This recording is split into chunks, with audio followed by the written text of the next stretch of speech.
I'm here today with Paul Davids, who we all know from his YouTube channel, I think. Do we? I hope so. How are you? I'm doing fine, yeah. Just visited your wonderful store, so I'm happy. Happy as a kid in a toy store, yeah. Beautiful guitars. Thank you very much. Yeah. So let's get straight to the point. Oh. Guitars. Guitars. Why and when did you start learning to play guitar? Okay, so the why and the when question. So, How? I started playing on a bass guitar. Okay. First, yeah. So I was in first class in high school. I was 11 or 12 years old, I guess. And, well, you make some friends, and we had this group of friends, and they started a band. And they only needed, of course, a bass player, because, you know... Every band, always. Yeah, and who starts playing bass, like, at age 10? Like, my big dream is playing bass. No one. So, yeah. I'm sorry to all the bass players. No, oh man, if I knew now, I would have stuck to bass, because, you know, there are so many bands that need bass players, and etc. But at the time, I started with bass. But then after a few months, we did some gigs, some shows at school, you know, all the stuff you do as a teenager, playing Blink-182, like Green Days, all the pop punk bands. Yeah. But I started playing on the guitars of my friends, and I figured, wow, it sounded to me like more like on the records, because it's just more prominent, you know, you hear the guitar on the record.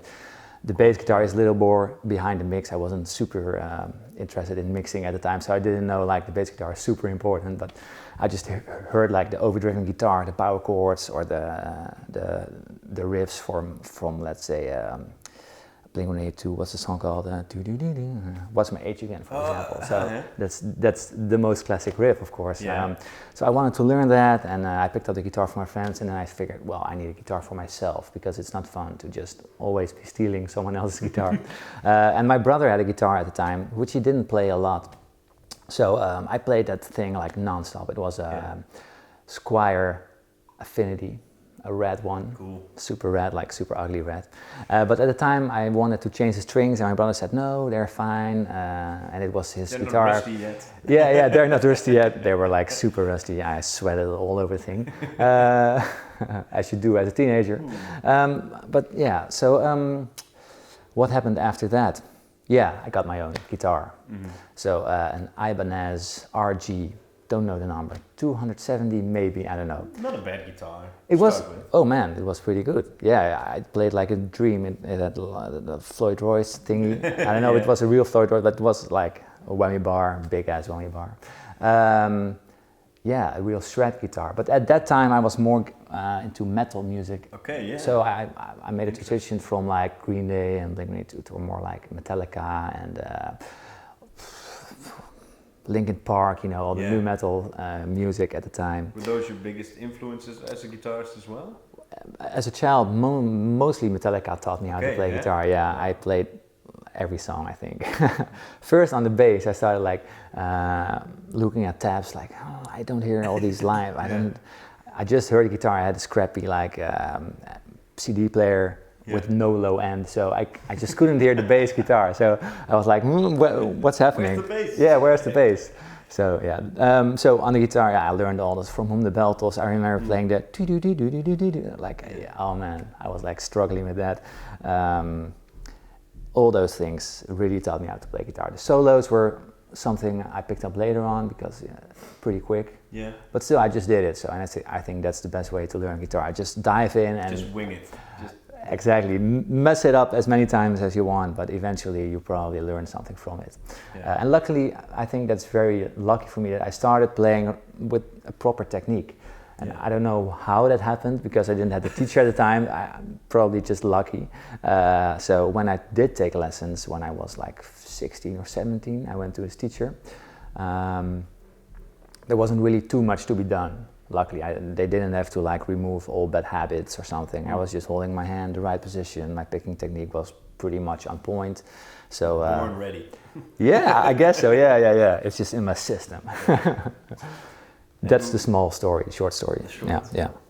And is Metallica still a big influence for you now, or do you have other guitars that continue to inspire you? I didn't listen to Metallica for over 10 years, I think. Okay. Well, every once in a while you hear the song on the radio, but No. I don't listen to anyone. I still respect them though, because you know, I always think that when you listen to something in the past, it shapes you the way you are right now. So you have to acknowledge those things as well. Yeah. So from Metallica, I moved on to more heavy stuff like Dream Theater. Oh yeah. You know, prog rock music. I was very into prog rock at the time. So at the time, I did audition for the conservatory in Rotterdam.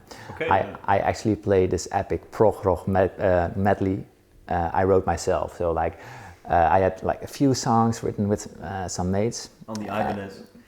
No, this was on a Gibson Les Paul. Okay, cool. A matte black Gibson Les Paul. It's a pretty terrible guitar, but at the time it was my baby. It was my first, you know, real American-made proper. Saved up for it for 3 years. Yeah. I did. I actually delivered the morning paper, so every morning at like 5 I had to wake up. All crazy times. But anyways. Whole different story. Yeah, that's another story for life lessons and career advice. With Paul Davis, yeah. So when I did audition for the conservatory, I played this epic prog rock medley of like 4 or 5 songs mashed up into only like the interludes without vocals. Yeah. So just only weird time signatures and crazy melodies and like, I don't know what happened, but... How long? Like 10 minutes? Yeah. I think almost 10 minutes, and I played a Joe Satriani solo song. Love Thing, I guess. Yeah, I think so. It's like a love song. Played on a guitar. I don't know. Pretty cool. The jury was like... They were blown away. I don't know what happened. You blacked out. I don't remember a whole lot from it, to be honest. I remember they said, come on, join us. Okay. Cool. Yeah.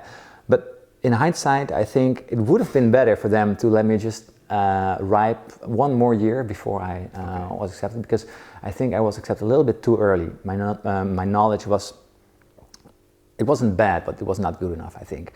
And that's an advice for everyone I want to give before you go to the conservatory. Make sure you are at a certain level that you can keep on and keep along with all the other students, because you make all the people you learn, all the people you get to know in the conservatory also make your career. Yeah. So at that time, I think that's the biggest point you can, and the most important thing from going to the conservatory is like the people you meet, and they are the people that give you a job later. Yeah, if you want to play with them, if they want a guitar player in their band, you know, if they turn up to be producers or whatever, you want them to ask you as a guitar player. But if you are not there yet and you may be struggling with some things and you have the feeling you can't keep up, you won't be that happy, and you may feel a little bit insecure instead of like eager to learn. So yeah, that's one big benefit. Did it hold you back? A little bit at the time, I think so, yeah, because I was like, I never played blues before I went to, I never played it. So, and I think blues is so essential for guitar, because it teaches you how to make a tone, you know, and all the classics and all the little licks that are so inherent to the guitar playing. Yeah. I think you just need to know them if you want to be a great versatile player.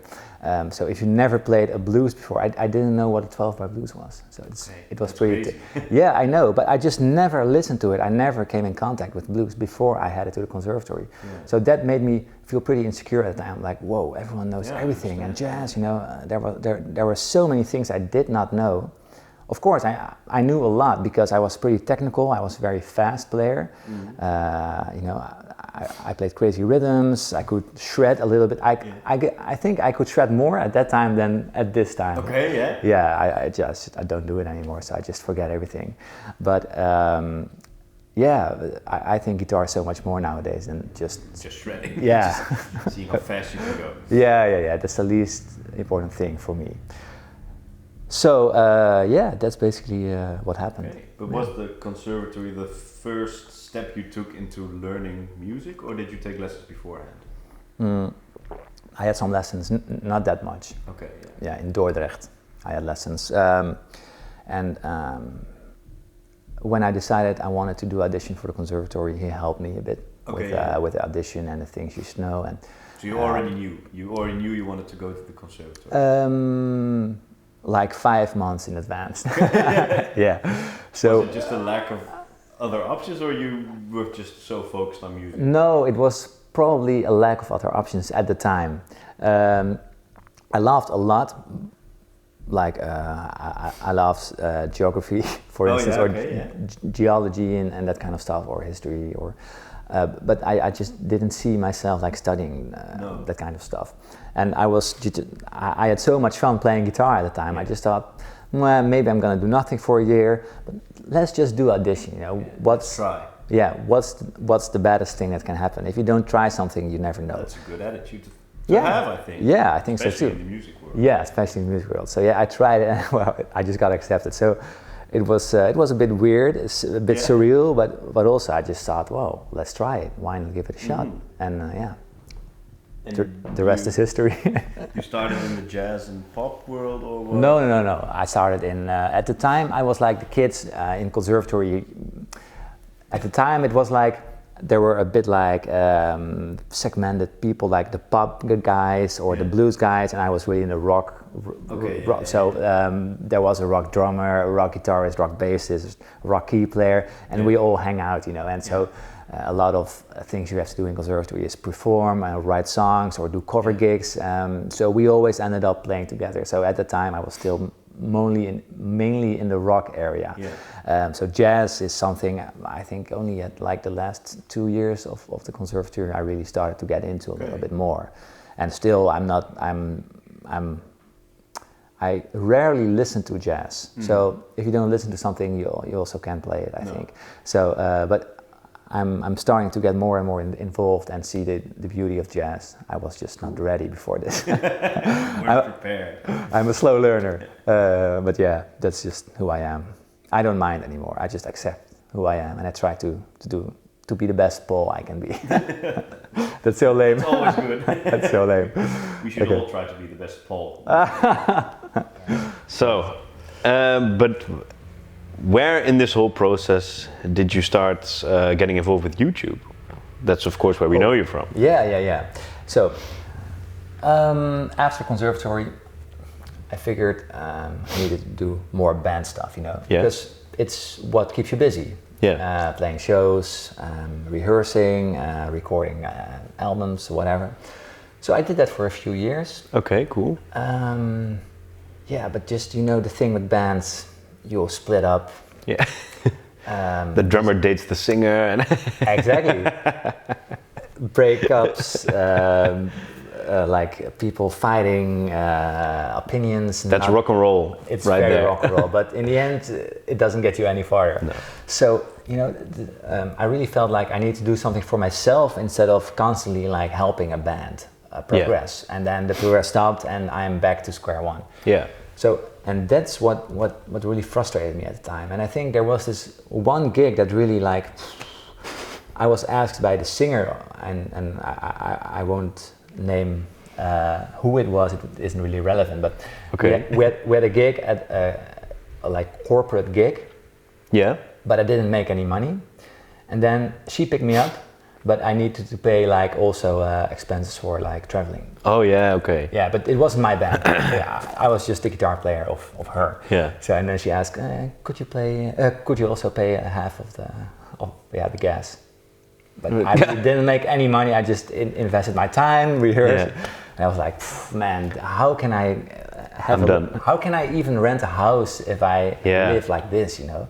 So I was only teaching guitar at the time, which is not super, you don't make a lot of money. So I only teach for 3 days a week because I also wanted to play, you know. So like at a school or on your own half? A bit of both. Okay. I worked at a music school in Rotterdam and I had my own students as well. Then I worked at a music school in Dordrecht, which was a little bit better and treated me like as a human being instead of like a slave. That's always good. But that was the time I already had my YouTube channel. So the channel went like this and teaching just stays the same, like for eternity. Yeah. Until you are like 70 years old.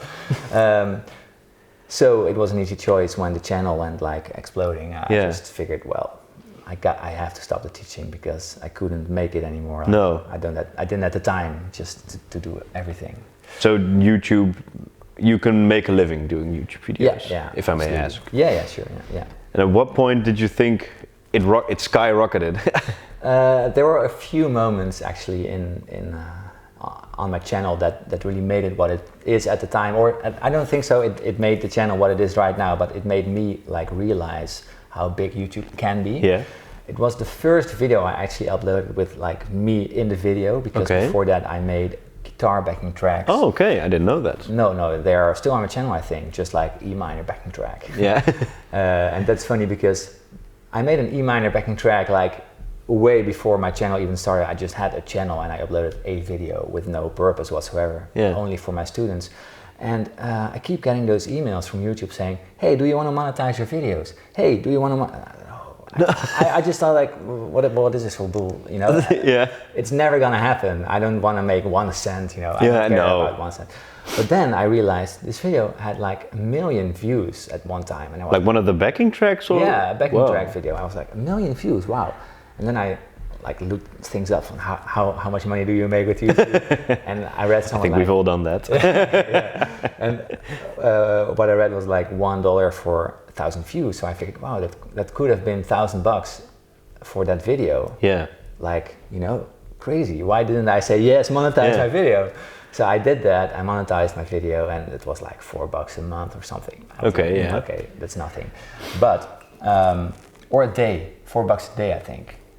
It was like 50 a month. So I thought, wow, this backing track pays for my electricity. That's pretty cool. And then I thought, hey, if I make another backing track, maybe I can also pay for the cable. And just thinking in backing tracks. How much backing tracks is that guitar? Wow, this bag of chips, you only have a backing track. Wow, this beer is fine. So that was my the thing at the time. So I started making more backing tracks, like, but you know, YouTube was already like exploding with backing tracks at the time, and it was nothing. So they did like 200 views, and then it stopped. So then the song Coldplay, Adventure of a Lifetime. Do you know the song? Yeah.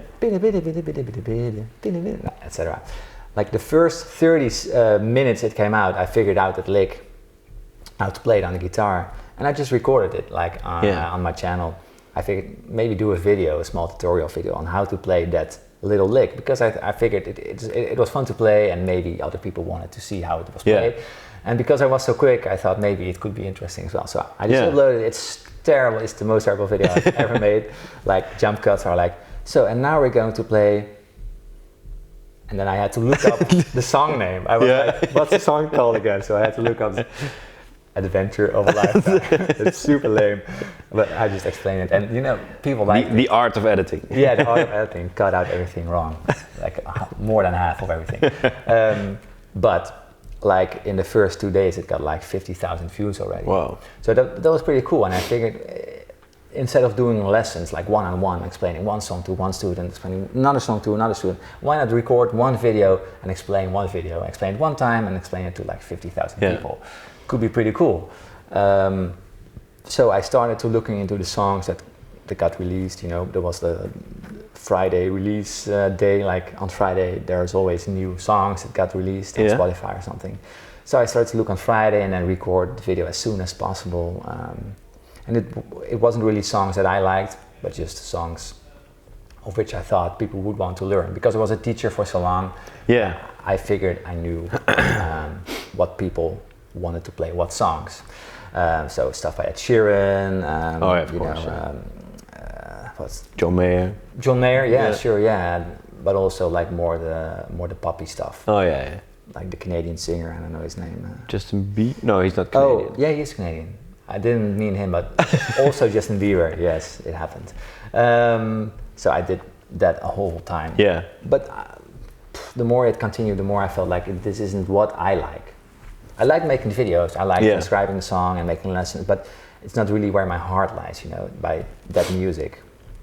So more and more I transitioned into making my own videos, songs I like, tutorials of songs I like, just techniques, lessons, and more just like lifestyle for guitar, like pedals, different woods, comparisons.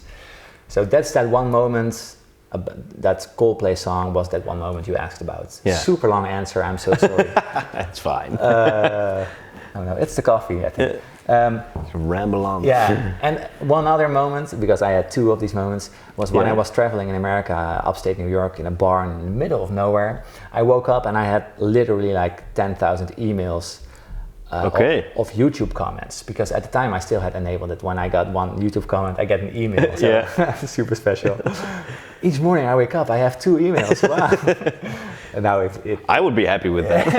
Yeah, and I was genuinely happy with that, but then I had my inbox was like overflown with just overnight. Yeah, and it's it crazy. was one video. It was a comparison between actually my Maarten D42. It's not it. Oh, it's over there. Yeah, it's over there. What happened to the wood? It's different. My Maarten D42 versus my first acoustic guitar, a Motion. Oh, I remember that video actually. Yeah. Oh yeah. Okay. Yeah. Okay, so that video like blew up overnight, and I woke up like, whoa! It had like, oh man, so many views. It was on the main page of Reddit, I think, and on BuzzFeed or something. I don't know, some page. It was crazy. That was like the $3,000 versus $300 guitar, or what? Yeah, I think it was 6,000. Oh yeah. Or 5. I don't know. It was that guitar, and I bought it like secondhand for 3-ish, I think. But new, it's like 6K. Yeah, absolutely. So yeah, that video went viral. So that was crazy. Awesome. Yeah, and then I made a whole bunch of money with that video. So whoa. If you have viral videos, it pays. You could literally earn a living from YouTube. That was the first time I realized that. Yeah. I didn't do anything with that, to be honest. I didn't go chasing viral videos. You can do that, like try to make every video you make a viral video, but that just doesn't work for me. I want to have fun making stuff. You want to be authentic as well. Exactly. Yeah. The best Paul you can be. The best Paul I can be. Yeah. The best version of me I can be. Coffee. And has it brought you any crazy opportunities, YouTube, or crazy experiences, or? Yeah. So many. Well, I just got back from NAMM. Oh, of course, yeah. In LA or Anaheim in California. I met so many great people, which is so much fun, because people I watch, like YouTube channels, I follow, and I desperately like, oh, this guy is so good. Yeah. And then you meet him, and he says, "Hey, Paul Davids." I'm like, oh, what? He knows who I am. That's so fun. That's really crazy to experience. So. To anyone who feels like they've got something to say, I really always want to like inspire them and try to do something similar. Yeah. Like get yourself out there, because you can be like a great player, but if nobody knows, nobody knows. No. So they will never ask you for anything. No, of course. People rather ask someone they know if they know what they have, then like he's supposed to be very good, but I don't know. I've never heard him play, so they ask the other guy. Yeah. So that's what YouTube brings me. So and of course opportunities like this, meeting you and coming to this store, filming some cool videos, all those kinds of things. Well, thank you. Yeah. Well, it is an opportunity, right? Yeah, I think so. How many times do you sit between crazy guitars? And crazy people. And crazy people drinking coffee, crazy amounts of coffee. Yeah. So, talking guitars, what guitars do you own yourself? Well, let's stick to the acoustics for now, or maybe that's better. Yeah. For now. So over there's a Maarten D42, which I talked about. Yeah. And I played that guitar, not that exact model, but the same guitar in Nashville on my honeymoon. And I played the Maarten D42, like I picked it up the one. I was blown away from how great that guitar sounded. So back home, I just had this Marktplaats. It's like eBay in Holland. It's amazing. It's amazing. It's crazy. Dutch Craigslist. So if a Maarten D42 would be listed, oh yeah. Okay. Yeah. I would get an email, and so 1 month later, that particular Maarten got on Marktplaats, and I picked it up. Cool. That was just it. That was the story. Yeah, I can make it longer if you want. But no need.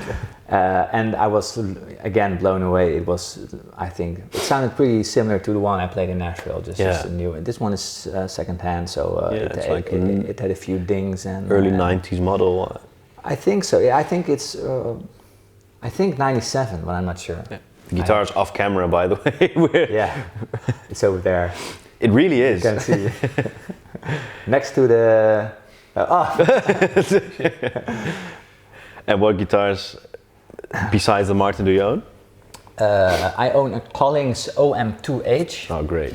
Awesome guitar. Yeah, so I got inspired into Collings by Julian Leish. I saw a video clip of him playing Day and Age and Peru in a basement, I think. And I was just blown away by his playing and by the sound of that guitar. Yeah. So I just looked up places where they got Collings. I played a lot of Collings, and then that one, I fell in love with it. Yeah. And the crazy thing is, I bought it new, but last month I had like this revisited bump of love for the guitar because I feel like it's really opening up or something. I heard people talk about it. I never experienced it, but now I really have the feeling like that guitar is like opened up and it blossomed, and every note I'm playing is like ding. It doesn't matter if it's chords or the single notes, high, low, everywhere. It does it all. It's so amazing to have the chance to play such a great guitar. So the OM2H.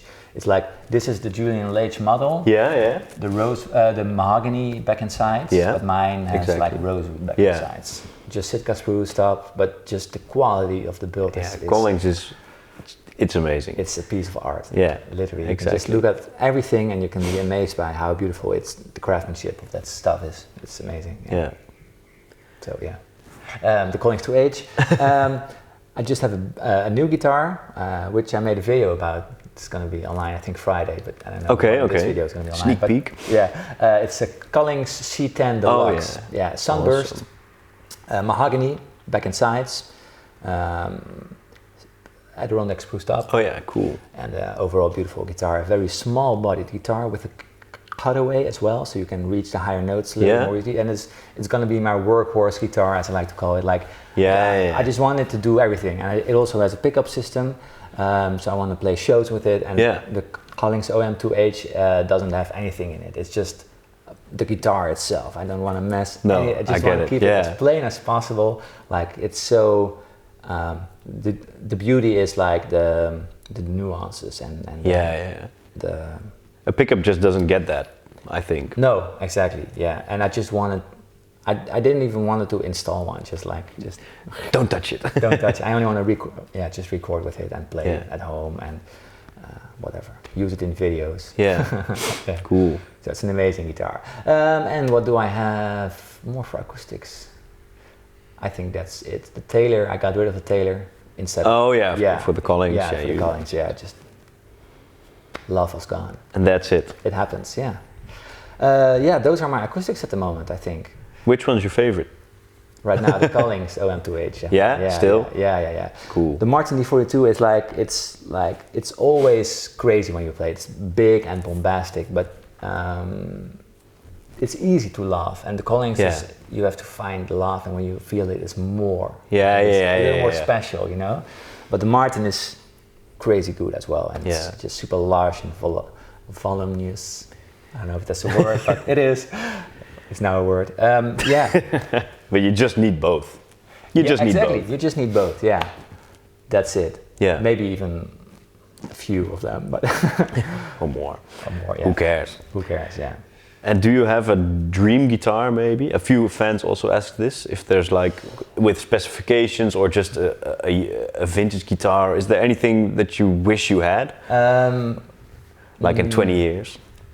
Not really, because I never think of guitars like that. No, okay. I just try to love what I've got instead of like looking all the way in the future. I want that because if I have that, I will be. I don't know. It's not the way I'm just super happy with what I've got, and I use what I've got to the full extent. I hope so, and that's the reason why I can't have too many guitars, because I want to love each and every one of them instead of like having 6 or 7 high-end acoustics. Maybe I will have them in the future. Give it some time. But for now, when I have three high-end acoustics, I feel bad when I don't play an instrument for a month. I feel like I'm sorry. You've got to love them all. You got to love them all, exactly. Yeah. So a dream guitar, no, I'm super happy with what I've got. Yeah. Of course, I love there's one over there. Yeah, well, you picked a few from our store that you really liked. Exactly. You could give them a play maybe. So this one has a slotted headstock, and I really love. Like it's just gorgeous. It's so beautiful, beautiful. So that's something I want to see maybe later in my own guitar. The Paul David signature Collings, maybe. Collings, if you're watching. No. I think I would be pretty awkward, like having a signature model, because I just don't know what I would want in one guitar. And I think for guys like Julian Lees, for example, he has a signature Collins. He really plays his own style, and he just does that. Yeah. So his sound is really his own act, you know. And that makes totally sense if you have a signature for you. But I'm playing so many different things that it would be weird to have one signature dedicated model, and I really would be awkward like designing one, I think, because I love them all, you know. Oh, this is great, and then it's like a whole different, like a dreadnought instead of, oh, this is great too. So what would be my signature? I have no idea. Everything in one. Yeah, exactly. So immediately you hear when you just play like these 3 notes, it's so loud. I play very gentle.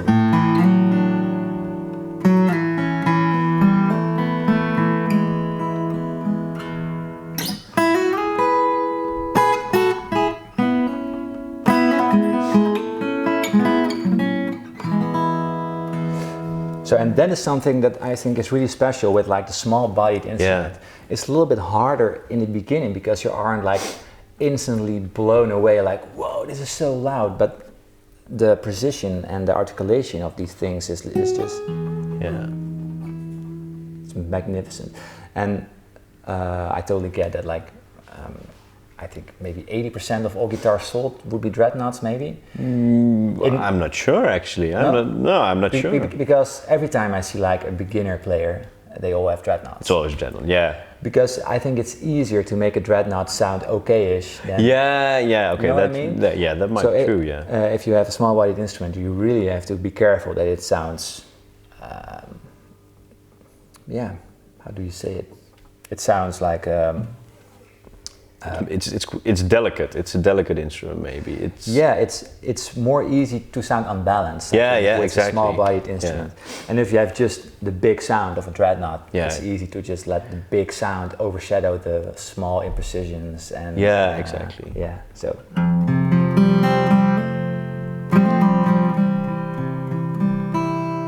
This is a beautiful guitar.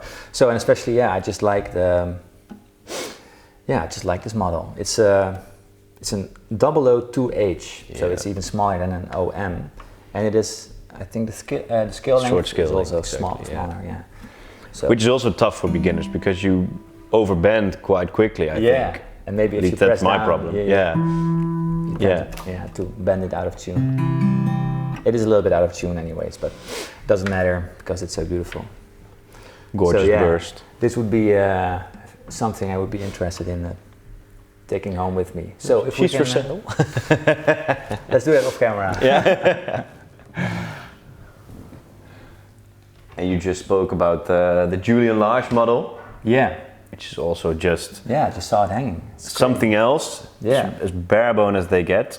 I think it's built after Julian's own 1933 0018 Maarten guitar. Oh, okay. So he has that and he thinks it's not good enough. It's not good enough. We need Collings to build me like this one. So they did. They nailed it. So this one is mahogany, right? Yes. Beautiful piece. It looks almost fake, so precision. Yeah. Satin finish. It's just as simple as they get, actually. It really makes the guitar breathe.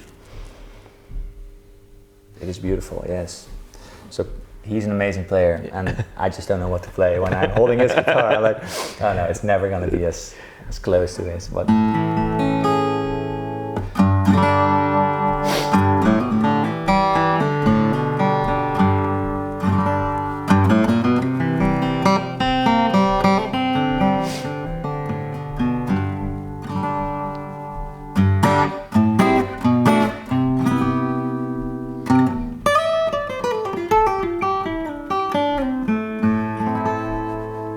beautiful. It's a gorgeous guitar, absolutely. It's an honest guitar. I think that's what Julian also said himself. It makes the guitar. If he plays it normally it sounds good, but if he tries his best, it sounds even better, like something like that. Yeah, wow. I'm completely... I think I know what he means by that, yeah. No schmuck. Yeah, no schmuck. Opsmuk. That's I don't know. exactly what Julian said, I think. No schmuck. No schmuck, yeah. And lastly, the most interesting, the D42 with mahogany back and sides, actually. This is pretty cool, yeah. You have one with rosewood. Yeah. And Maarten in the 90s, 1997, they made 5 mahogany D42s for a Dutch shop. That is pretty cool. Yeah, that's pretty cool. So there are only 5 Maarten D42s with mahogany back and sides. At least in this range. I'm not sure about the statistics, but... Don't hold me accountable for any misinformation, but... Just let us know in the comments. Let us know, ja, precies. Cool. Deze is wel echt heel vals. Heeft iemand hier een tune? Nee. So yeah, the Dreadnought Mahogany.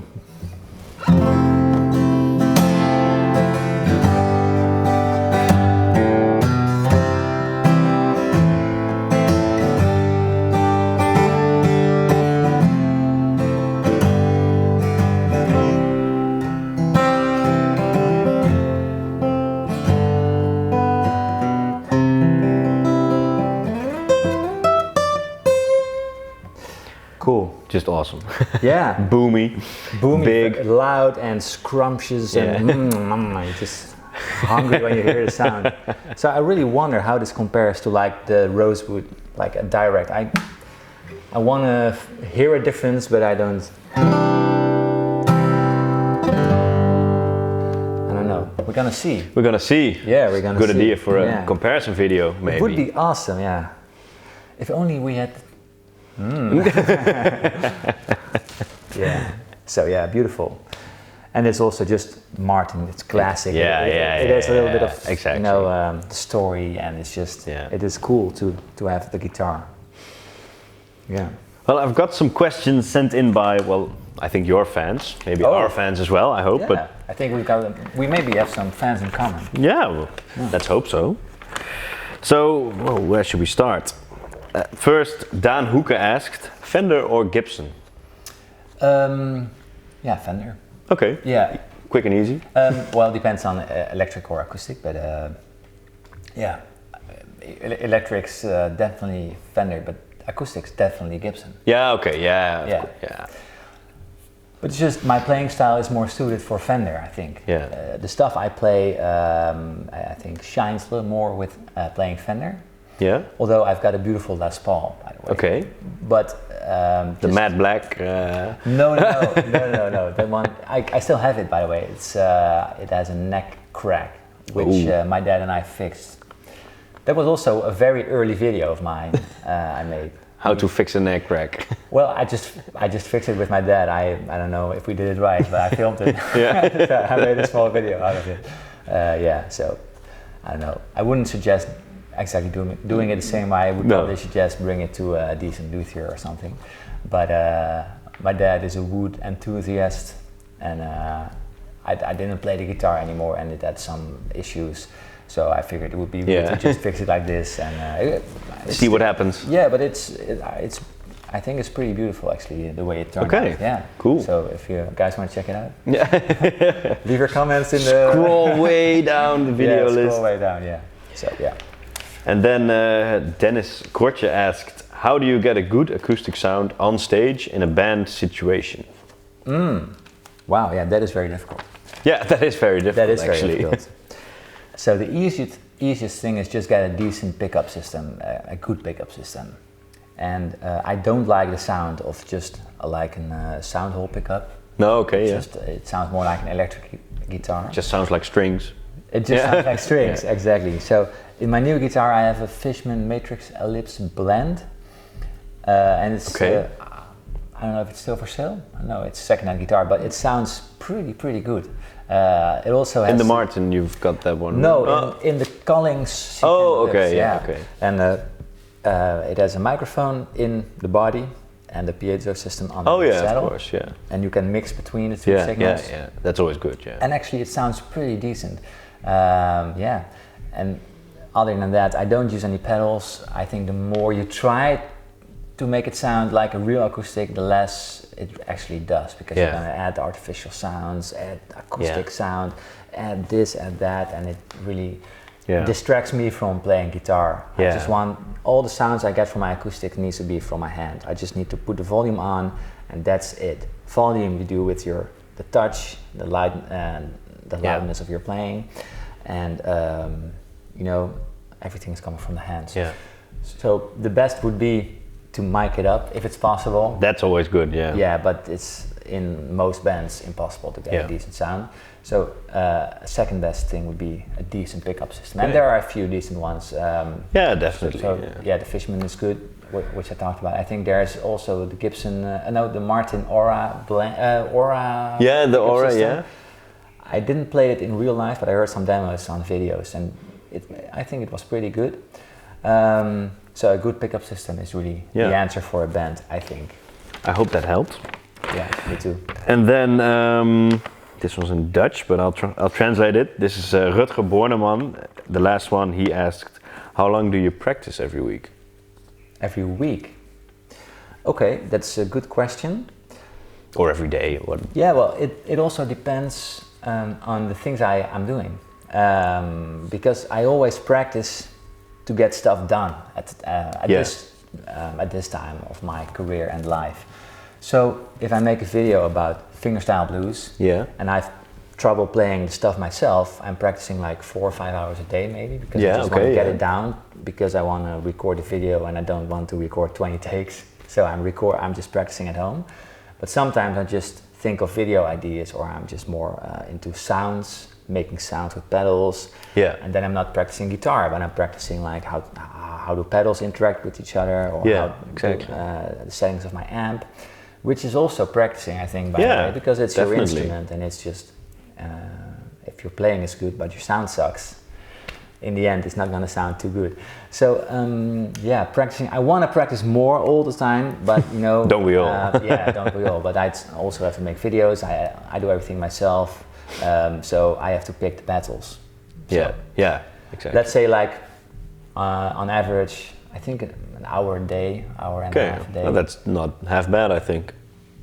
You wish it was more. I wish it was more, but it's just the way it is. I want to be better, but everyone wants to be better. But it's a healthy way to look at it, I think, if you want to be better and get better at playing. But I also think just playing guitar, I know the opinions about that are a little bit mixed up, but I think just playing guitar also makes you a better guitar player. You may not progress as fast if you're like really dedicated, pick is gone, never find it again. If you're really practicing to get something dedicated out of it, it will probably be better. But just playing guitar also makes you like, the way you translate your playing or your ideas into playing, it also works. If you exactly. If you just play a lot, learn a lot of songs, and have fun. Have fun. That's probably the most important thing of playing guitar. Have fun. That's my stance on it. Okay, cool. I think that was it. If you have any questions yourself. How much for the... We'll talk about that after. We'll talk about that, sure. Cool. Well, thanks for being here, Paul. Where can we find you online? My YouTube channel is called Paul Davids. That's basically my main thing. Instagram, @PaulDavidsGuitar. Those are the channels I'm uploading. Well, check him out. Thank you. He's a great guitarist. And thanks for being here. Likewise. I have a lot of awesome things to see and to do. So we're going to have fun. Thank you. Thanks for watching. Bye-bye. Cheers.